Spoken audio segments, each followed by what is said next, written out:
नमस्कार दोस्तों, हिंदू राष्ट्र 3.0 पे एक बार फिर से आपका स्वागत करता हूं। साथियों, जैसा कि आप सबको पता होगा कि हिंदू राष्ट्र 3.0 हमेशा राष्ट्रवाद की बात करता है, हमेशा भ्रष्टाचार के खिलाफ बात करता है। आज आपको बताते हैं कांग्रेस का एक बहुत ही बड़ा चर्चित जो प्रोपोगंडा इस समय देश के अंदर चल रहा है, उस प्रोपोगंडा को लेकर कांग्रेस के राज्यसभा सांसद अभिषेक मनीष सिंघवी इस समय लगातार अपनी प्लेइंग 11 को फील्ड में सजा रखी है कांग्रेस, और उसके जो कैप्टन है अभिषेक मनु सिंघवी हैं। आइए आपको बताते हैं, उन्होंने एक टीम की गठित की है। टीम गठन करने के बाद कांग्रेस का जो प्रोपोगंडा है उसका सुनिए कांग्रेस ने क्या बोला है।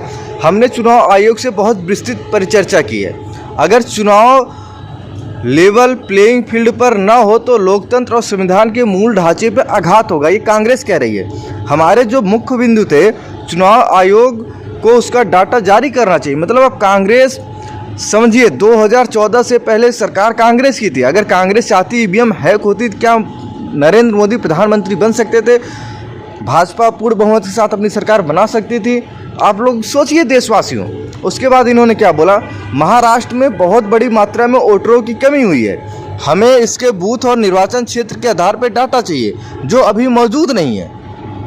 उससे पता चलेगा महाराष्ट्र में इतनी बड़ी संख्या में जो मतदाताओं को कम किया गया उसका कारण क्या है। दूसरा इन्होंने बोला, लोकसभा चुनाव और विधानसभा चुनाव के बीच 5 महीने में करीब 47 लाख वोटरों को जोड़ा गया, इसका आधार क्या है, हमें इसका डाटा चाहिए। अब सोचिए कांग्रेस अब चुनाव आयोग से डाटा ले रही है। और इन्होंने तीसरा पॉइंट बोला है, चुनाव आयोग के खुद के दिए आंकड़ों के आधार पर महाराष्ट्र में शाम 5 बजे तक टर्नआउट 58.22%, रात के 11:30 बजे 65.02% और 2 दिन बाद 67% बताया गया। हमें जवाब मिला कि वोटर टर्नआउट एक अलग प्रक्रिया है और 1780 एक अलग प्रक्रिया है।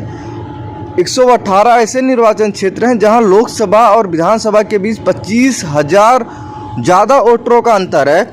इनमें ज़्यादातर जगह सत्तारूढ़ पार्टी की जीत हुई है। ये सब अभिषेक मनु सिंघवी कह रहे हैं।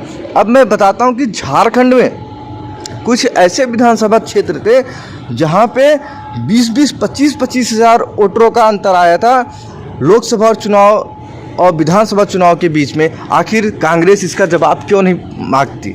आखिर इसका मतलब आप कह सकते हो कि झारखंड की जो सरकार है इंडिया गठबंधन, उसने ज़बरदस्ती लोगों से वोट डलवाए। मतलब कांग्रेस अपने ही जाल में बुरी तरीके से फंसती चली जा रही है। झारखंड से भी कांग्रेस अपने आप को डुबा लेगी, जैसा कि पूरे देश में कांग्रेस अपने आप को डुबा रखी है। आपको क्या लगता है? कमेंट बॉक्स में एक बार ज़रूर बताइएगा। धन्यवाद।